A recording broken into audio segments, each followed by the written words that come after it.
ओडिशा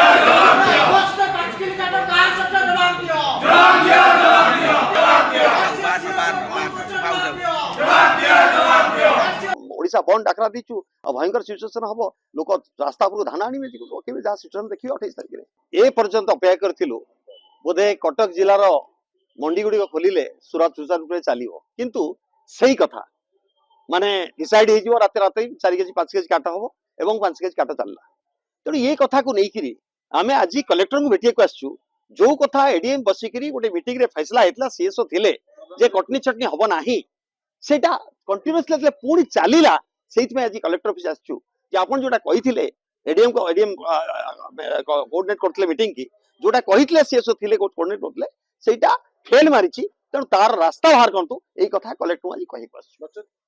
नचेत तो निश्चित भाव 28 तारिख ओडिशा बंद डाकरा दीचु भयंकर सिचुएशन हम लोक रास्ता उपरको धान आने केमी जहाँ सिचुएशन देखिए 28 तारिख आज तो कही एई वीडियोटी आपनकु केमिति लागिला कमेंट करि जणांतु। धरित्री लाइव रो यूट्यूब एवं फेसबुक चैनल को सब्सक्राइब करंतु। अधिक खबर पई लॉगिन करंतु www.dharitri.com।